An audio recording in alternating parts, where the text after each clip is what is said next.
What I want people to learn and feel and embody through this practice is to encounter themselves, encounter what they are, how they are now, here and now, and to observe that with a sort of radical compassion, but then also be able to, through moving the body and through shifting the voice, feel all the myriad possibilities of who they can be, who they can become, how they can express themselves, how they can take up space, how they can shape their world. And ultimately, when we do this in relationship with other people, there's a real sense of possibility that we can reimagine how we are in relationship to ourselves and others. And when we really move, when we sound from an embodied place, from an authentic place of presence, I really feel that we become powerful. Powerful in a way that links us to what is true and essential about being human, but also being part of the natural world.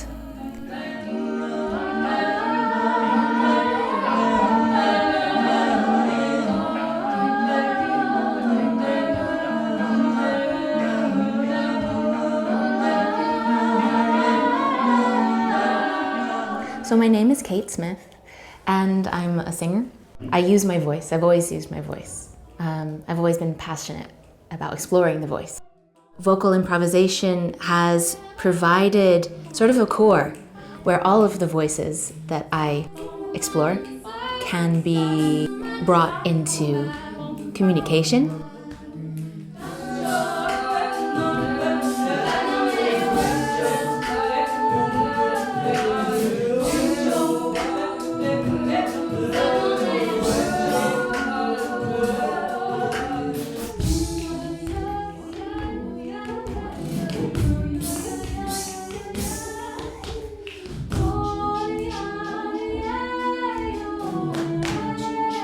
I'm classically trained, that's where my background is, but could never feel constrained to just that one genre. I grew up in a very musical family, so both of my parents were musicians, and my sister is also a professional violinist and musician. When I was little, I was obsessed with The Little Mermaid and would just sing her refrain over and over and over again. When I moved back to the States around like 9 years old, continuing to explore music, it's always been a massive, singing particularly, like in choirs and stuff, has always been a massively important part of my identity.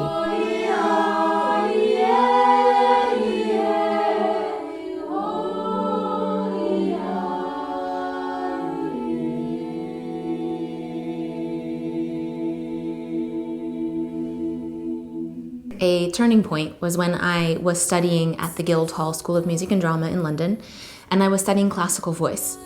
And I became really intrigued by the fact that our physicality and the way our body moves and is in a space was hugely impactful of the voice. There was a lot of physical stuff that I had to retrain in my own body, like around posture, around the use of the tongue, around the jaw. You know, it started to raise a lot of questions for me. And so it was, for me, a very inward-driven inquiry, whereas classical singing was outwards, imposing on the body. I decided to change my master's away from classical singing into a more research-oriented master's, still around music and leadership and collaboration, but with a much more open-ended space to explore my interest in voice and movement. And at the same time, improvisation came in as the third member of this triad.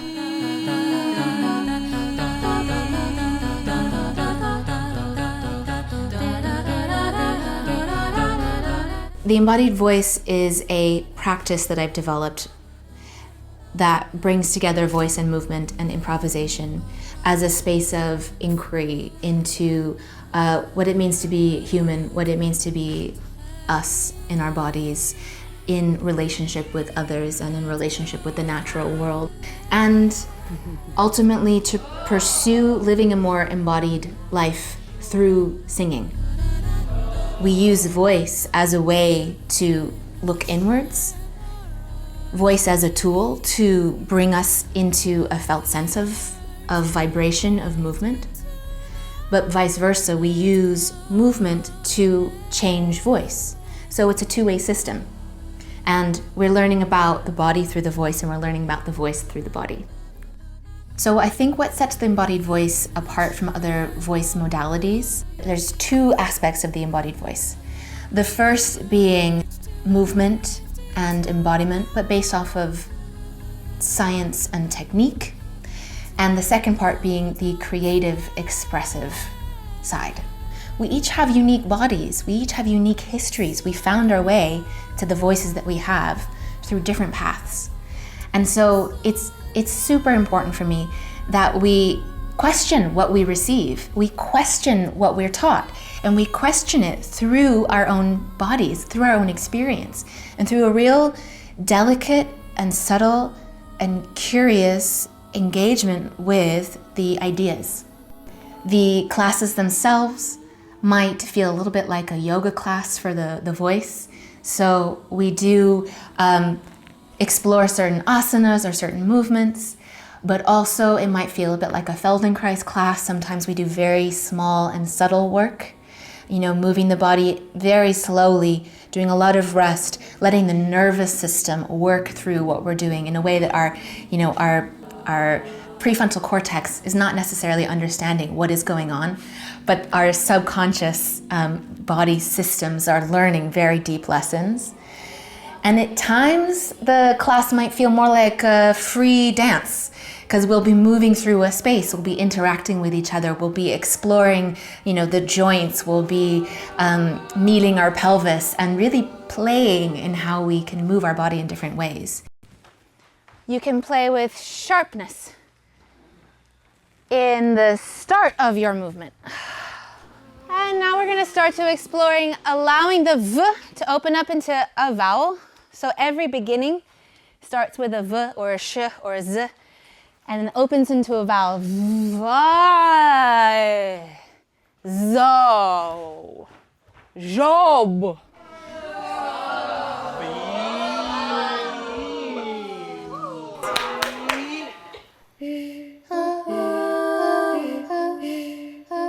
Then we shift over into the creative side.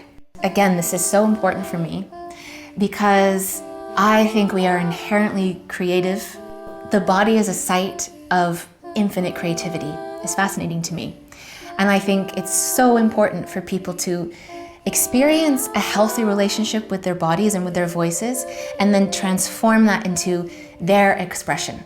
So that's why vocal improvisation in a creative sense can be so powerful, because it gives us a sense of, from a sense of presence, what can we create? What can we make together?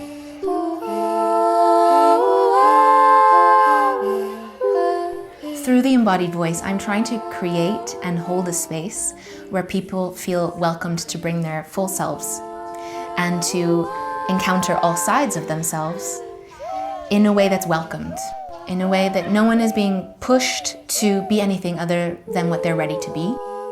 People can encounter themselves in a way that might shift something for them.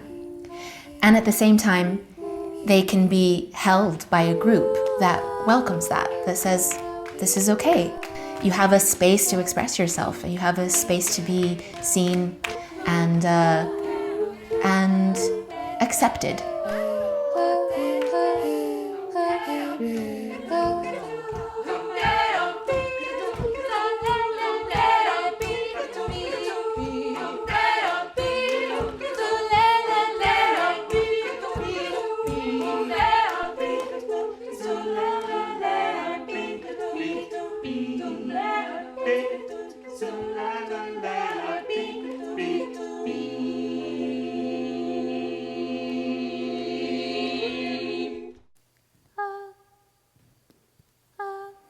So there are a variety of ways in which I share the embodied voice practice. One way is through regular workshops that I do. I used to do them in London, I'm doing them in Lisbon currently. And they're kind of like playground spaces where a group of people come and I bring different provocations.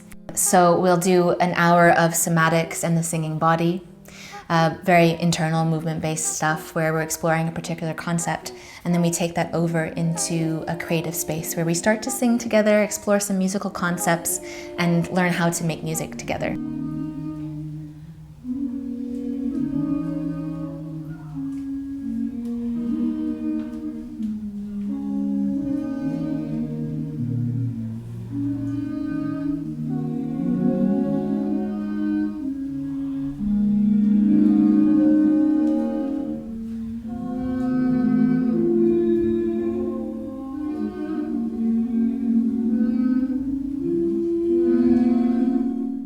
I also teach one-to-one voice lessons, and in these they're very tailored to the individual and their exploration of embodiment for themselves and how they want to grow and nurture their voice.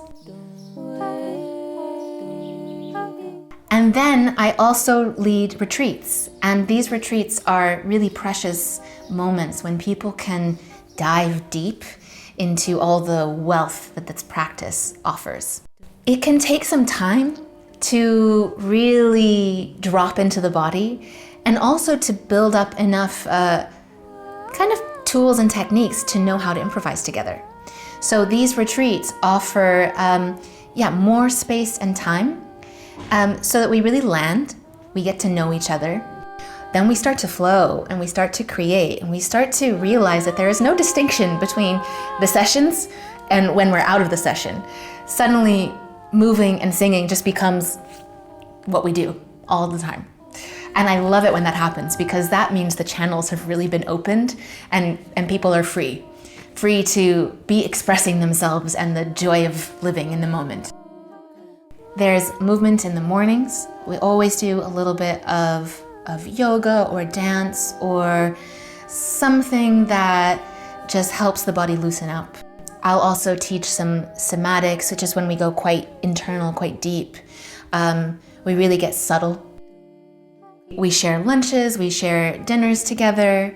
We have a lot of free time in the afternoons to rest and to journal and to kind of absorb all of what we've been learning and let the body take it in. And then there are sessions for singing together. And in these, we might do work in small groups, in pairs, in trios, where we really get at the fundamentals of how we make music together when we're just working with the voice.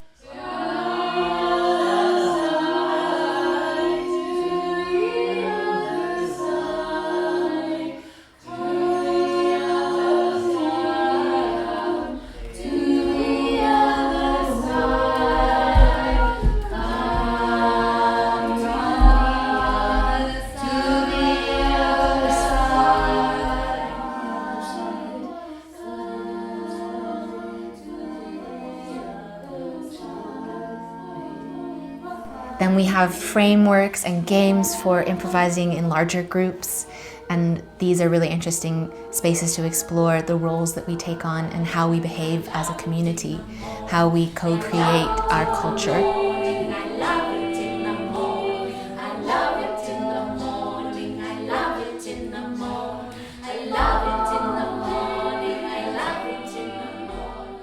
My regular life, it's quite easy to get very busy. So the embodied voice techniques and body techniques help to slow that down and help you to be really present here, which lets me relax and lets me heal from things and rest. 对，我觉得在这个过程中，我们真的是有被治愈到，因为其实在这些活动里面，我们没有经过大脑，但是我们本能的或者是直觉性的去学到了很多的东西。最重要的其实是这些活动给我们提供了另外一种视角，就让我们去看待生命中发生的一些事情。So the practice moves through different concentric circles of application. The first being very internal, where we're really getting down to experiencing our own living body and what that brings up for us personally. And then it starts to spread out because our movement affects each other, our voices affect each other. And so then when we enter into creative space together, then it becomes about who's in that space. And then what we create together will impact the wider world. Yeah, I feel really connected with the most inner part of me that wants to sing, wants to express. And that inner part of me feels nourished and able to be creative and to thrive. This week has really got me in a state of fullness. I feel like my body and my voice is becoming more complete. I am a yoga teacher, and so I work a lot with the body, but this is another dimension where I move the body and at the same time make sound, and it's something that I'm not used to. And so here I feel like I've created something that feels more complete.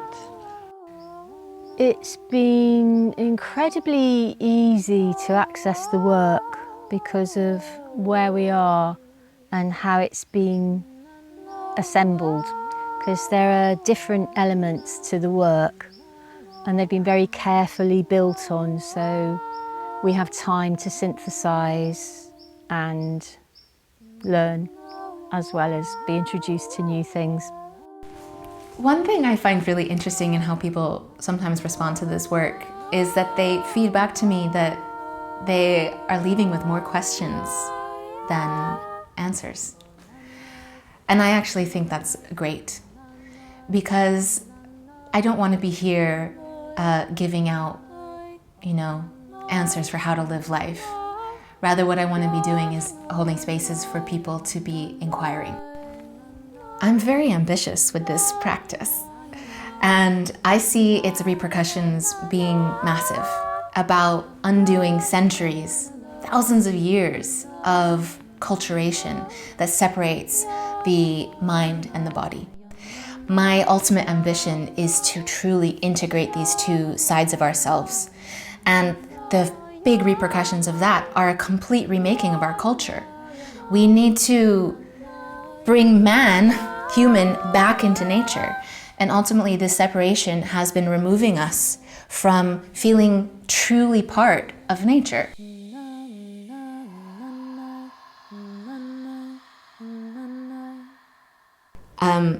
I really believe now that every person who has vocal folds and who can make a sound, that sound is worthy, that sound is interesting, that sound is an expression of who they are and their journey and where they've been. It's an expression of their history. So there's opened up in me a sense of radical acceptance that sound is just sound, it's just vibration, it's just an expression of energy, and that's all we are as well.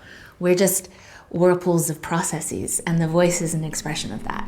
And to honor that is to honor an individual for the magic that they are, and the voice is a beautiful expression of that.